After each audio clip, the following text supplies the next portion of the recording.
এক সপ্তাহের উপর যাবৎ বিছানায় অসুস্থ অবস্থায় আছি।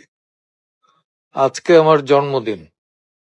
এই সময় কিছু ফোন পেলাম, পার্টিকুলারলি একটা ফোন, সেখান থেকে আমাকে থ্রেটই করা হলো। তারপর আবার একটা যাকে আমি জানতাম এক এটিএন এর হিসাবে, রিপোর্টার হিসাবে, সে আমাকে একটা পাঠাই বলল যে সেখানে আমার ভয়েস আছে এবং আমি নাকি দেশের বিরুদ্ধে ষড়যন্ত্র করছি। তো আমার ভয়েসও সেখানে নাকি আছে।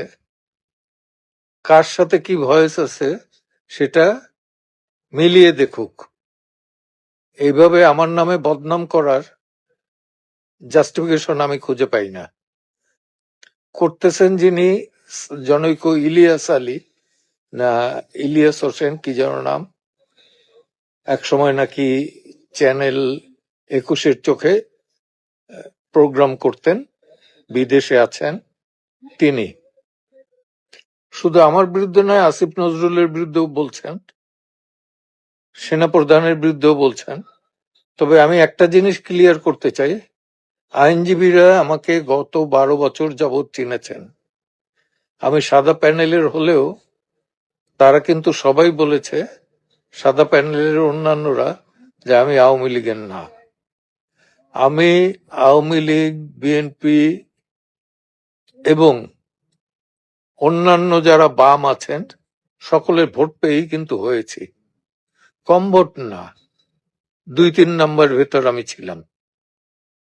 এটা আইনজীবীদের একক সমর্থন এবং কতটুকু সুষ্ঠুভাবে নিরপেক্ষতার সাথে আমি বার কাউন্সিলে আইনজীবীদের স্বার্থ দেখেছি সেটার তারাই সাক্ষী। আর সাম্প্রদায়িকতা আমার ভেতর নাই, কিন্তু আমি একজন ফ্রিডম ফাইটার। আর টেক্সট মেসেজ হিসাবে যেটা দেখানো হয়েছে এটা তাদেরকে প্রুভ করতে হবে, একদম প্রুভ করতে হবে। সম্পূর্ণ মিথ্যা কতগুলো টেক্সট মেসেজ আমার নামে তারা এটা চালু করেছে এবং আরো কার কার নামে চালু করেছে আমি জানি না। সবাই সতর্ক থাকবেন এদের সম্পর্কে। আমি বুঝতে পারছি যে দেশের বিরুদ্ধে আর একটা গভীর ষড়যন্ত্র চলছে। আমি সবাইকে অনুরোধ করব যে এহেন দুষ্কৃতিকারীদের বিরুদ্ধে সদা সতর্ক থাকুন।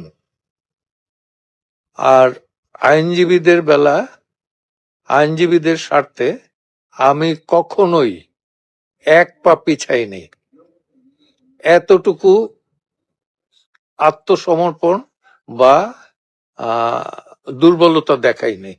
বরঞ্চ অন্যান্যরা দেখালেও আমি কোনো পদে না থাকা সত্ত্বেও আমি কিন্তু প্রতিবাদ জানিয়েছি। আমি জানি না কি কারণে এই ইলিয়াস আলী গংরা আমার পেছনে লেগেছে। নিশ্চয়ই কোনো স্বার্থে আঘাত এনেছি আমি, হয়তো অজ্ঞাতে বা জ্ঞাত সারে, আমি জানি না, কারণ তাকে চিনিও না, জানিও না। আর আরেকটি হতে পারে যে এখন আমি অনেক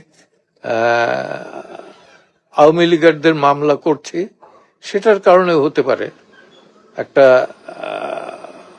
দৃষ্টান্ত। এবং আমি এই 5 তারিখ পর্যন্ত আমি ছাত্রদের আন্দোলনের সাথে সম্মুখ সমরে ছিলাম। 6 তারিখ থেকে বিভিন্ন কারণে বিভিন্ন কর্মসূচিতে আমি তাদের কর্মসূচির বিরোধিতা করেছি। সেটার অর্থ এই না যে ছাত্র হত্যার পক্ষে আমি ছিলাম। এই ধরনের প্রচারণা, প্রোপাগান্ডা, এটা ঘোরতর অন্যায়। আমিও সরকারি এবং পুলিশ এবং